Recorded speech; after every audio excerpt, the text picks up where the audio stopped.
लोकसभा में जीते हुए लोग जो सांसद होते हैं उनके द्वारा प्रधानमंत्री का चुनाव होता है।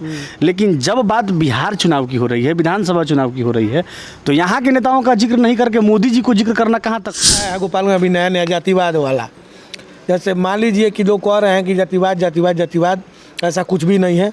बनिया जो समाज है, बिहार की राजनीति में जातिवाद को नकारा नहीं जा सकता। मोहन गुप्ता को नहीं मानेगा। मोहन गुप्ता को कैसे मानेगा? तो राजनीतिक कहता है कि बनिया हमारा वोटर नहीं है। नमस्कार, ग्राउंड जीरो से मैं मनीष ऋषि और अभी हम हैं गोपालगंज उपचुनाव को कवरेज कर रहे हैं हम लोग।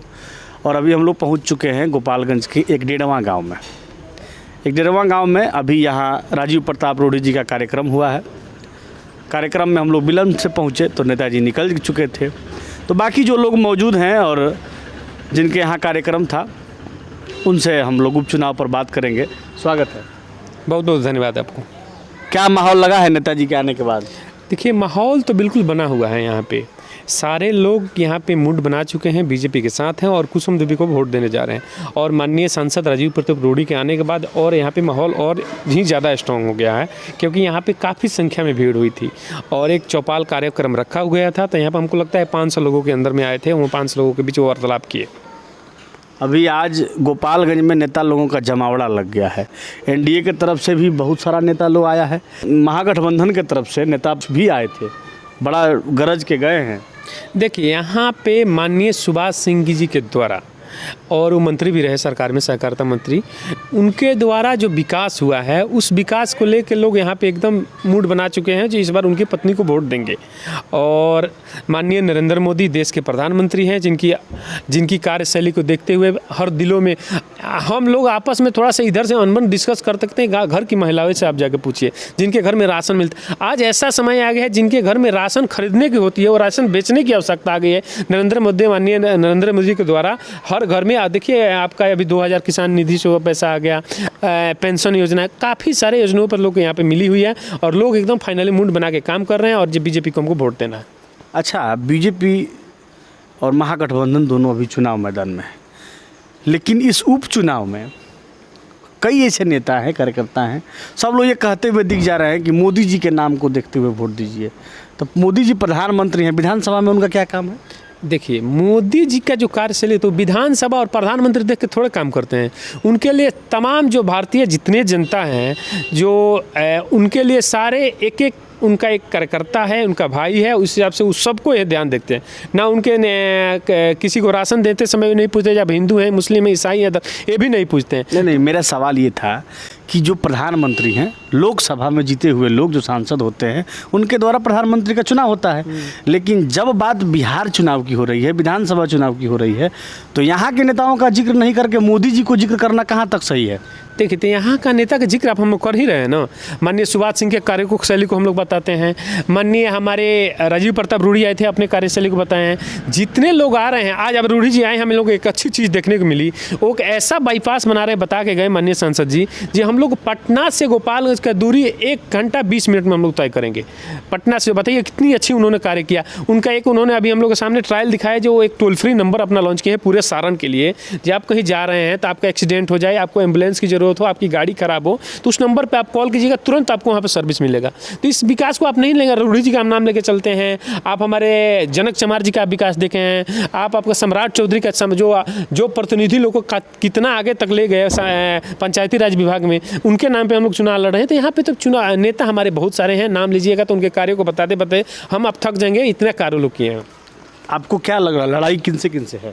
देखिए, लड़ाई हमारी तो हम लोग एक तरफा चुनाव जीत रहे हैं, तो लड़ाई हमारी है नहीं किसी से। बात महागठबंधन भी कह रहा है। अरे ये तो कहने के लिए सब कोई कहता है कि चुनाव में, आज पिछले 17 वर्षों से लोग कहते आ रहे हैं और आगे भी वो लोग कहते आ रहे हैं। यहाँ पे फाइनली लोग का मूड बना हुआ है जो वो लोग बीजेपी के साथ। आज तेजस्वी जी ने कहा है कि 17 साल आप लोगों ने उन लोगों को दिया है, हमें मात्र 3 साल दीजिए, हम विकास का गंगा बहाएंगे। बताते हुए आपकी क्वेश्चन पूछे मुझे बहुत खुशी होती है। आज तेजस्वी जी की देखिए, तेजस्वी जी अपने पिताजी से बड़े नहीं हो। 15 साल उनको पिताजी को लोग मुख्यमंत्री बना कर रखा हुआ है। 15 साल उनके माता उनको सबको दिया था, तो उन्होंने ऐसा कर दिया जो लोग डर से निकल नहीं रहे थे। तो तेजस्वी जी को किस भी आने पर लोग दे देंगे उनको 3 साल में लोगों को यहाँ से निकलना मुश्किल हो जाएगा। हम अपने बचपन के यादें बताते थे, जब हम लोग जब स्कूल से चलते थे, मम्मी पापा का फ़ोन आता था, बाबू जल्दी मतलब कैसे टेकअप करवा के हम लोग को घर पहुँचा दे, कि कोई सुरक्षित वहाँ पे महसूस नहीं हो रहा था। उस समय में हमारी जो पढ़ाई की शैली चल रही थी वो माननीय लालू प्रसाद जी, हम लोग 2000 से उस समय जब एजुकेशन हमारा शुरू हुआ, उस समय की बातें बता रहे हैं। तो उनके बता वो कितना भी अपना सफाई दे जाए, मुझे 2 साल दे दो, चाहे मुझे 15 साल दे दो, चाहे 10 साल, जनता मानने वाली बिहार की नहीं है। क्योंकि जनता जानती है उनके पिताजी के कार्यशैली को, उनकी माताजी के कार्यशैली को, उनके मामा जी के कार्यशैली को, कि मामा जी जब चलते थे तो मामा जी तो आप लोगों के बी टीम है ना। नहीं, वो अब कहने के लिए मीडिया पे हमारे मीडिया आज तेजस्वी जी भी बोले, अब देखिए इशारों में ही। देखिए जब वो होते थे एक दिन गार्जियन हुआ करते, उन्हीं के गोद में पला पसा हुए थे, तेजस्वी जी को वहीं पाल पोस के बढ़ाए हुए हैं। तो आज तेजस्वी जी बी टीम बोल देते हैं, कभी ओवैसी को बी टीम बोलते हैं, कभी मामा जी को बी टीम बोलते हैं। अभी तो वो तक क्लियर कि जो नीतीश जी बी टीम है कि वो बी टीम है, तो अभी दोनों आदमी अपने फाइनल नहीं कर रहे हैं। कल माननीय हमारे सम्राट चौधरी जी से यही क्वेश्चन पूछा गया, जब तो कल देखिए हम तो बड़ा मेरा क्लियर विजन है, जो फाइनल ये दोनों भाई बता दीजिए कौन बी टीम है, तेजस्वी जी बी टीम है कि नीतीश जी बी टीम है, किसका के लिए कौन काम कर रहा है पता ही नहीं चल रहा है। चलिए, हमारे साथ एक युवा नेता भी हैं, युवा मोर्चा के प्रदेश कार्य समिति सदस्य हैं, दीपक जी नाम है इनका। क्या माहौल है आपके नज़र में? हमारे यहाँ जो है भारतीय जनता पार्टी पूर्ण बहुमत से जीतने जा रही है, और ये लोग जो हैं जिनका कोई जो अराजकता और भय और भूख और भ्रष्टाचार में संलिप्त है, ऐसे लोगों का जो है बिहार से सफाया होना तय है 2025 में। और 2024 में ये तो हम लोग उपचुनाव जो है सेमीफाइनल है, लेकिन 2024 का चुनाव जो हम लोग के लिए फाइनल है। और फाइनल इसमें तो जनता नकारेगी ही नकारेगी, लेकिन 2024 के चुनाव में जनता इनको पूर्णतः नकार देगी, क्योंकि जनता इनकी दोहरे चरित्र को जो है देख चुकी है। अच्छा, अगर आप लोगों का घबरा जाता है तब? हम लोग का बिल्कुल नहीं घबराएगा। हम लोग दोनों सीटों पर जो है मजबूती के साथ चुनाव लड़ रहे हैं, और मोदी जी का विकास से आज प्रत्येक भारतीय जो है लाभान्वित हो रहा है। उसको चाहे आवास योजना के माध्यम से, चाहे आयुष्मान योजना के माध्यम से, चाहे जो है अन्य योजना के माध्यम से, ये सारी योजनाएं जो है। युवाओं का रुझान कैसा लगता है? अग्निवीर मामला को लेकर बड़ा युवा भड़का हुआ है।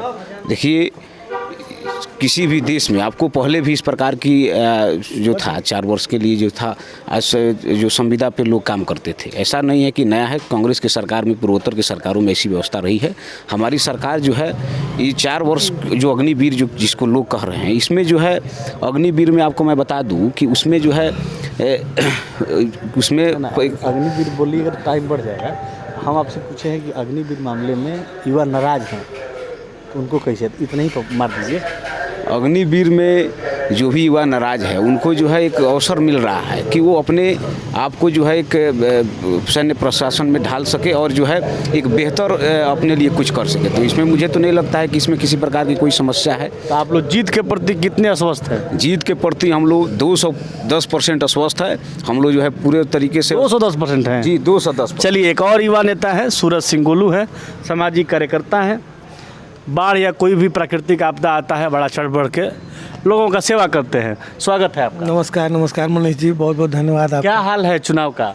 बहुत बढ़िया है, बहुत अच्छा है। लड़ाई किससे है? लड़ाई में अगर कोई हो तब ना किसी से हो लड़ाई, हम लोग तो जीत रहे हैं उसमें कहीं। 9 आदमी लड़ रहा है, तो 9 आदमी के लड़ने से हो ना होता है। इससे पहले भी अनेकों लोग नॉमिनेशन किए हैं, लेकिन जो जीते हैं वो उनकी वही जीतेंगे। तो अभी लड़ाई किससे है?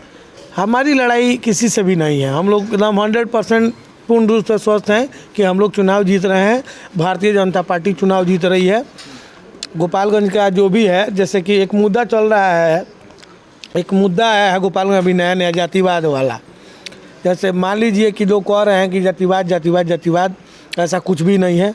बनिया जो समाज है, बिहार की राजनीति में जातिवाद को नकारा नहीं जा सकता। नहीं, ऐसा नहीं है। देखिए, आपको मैं बता दूं कि अगर लालू यादव को अपना नेता मानता है, जैसे रामकृपाल यादव को अपना नेता नहीं मानता है, बहुत सारे ऐसे नेता हैं, यादव लोग हैं जिनको अपना नेता नहीं मानता, लालू यादव को मानता है।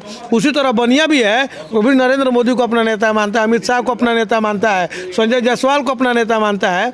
तो इसमें कहीं कोई ये नहीं है। मोहन गुप्ता को नहीं मानेगा? मोहन गुप्ता को कैसे मानेगा? तो राजद कहता है कि बनिया हमारा वोटर नहीं है। तो मान लीजिए उस आदमी को वोट देने से भी क्या फ़ायदा है? जब कहे कि हमारा वोटर नहीं है तो क्या फ़ायदा है? अच्छा, बनिया वोट कट रहा है कि नहीं आप लोगों से? बिल्कुल नहीं। बड़ा युवा लोग जयकारा लिख रहा है। नहीं, ऐसा कुछ नहीं है। कुछ नहीं है। मोहन गुप्ता कैंडिडेट हैं, इससे कोई असर नहीं पड़ेगा? कुछ असर नहीं है। जीत के प्रति आश्वस्त हैं आप लोग? कितने %? अभी 200% नहीं ना है? 200% है। तो चलिए, ये युवा लोग थे और यहाँ कार्यक्रम हुआ था। कैमरामैन विकी के साथ मैं मनीष ऋषि, धन्यवाद।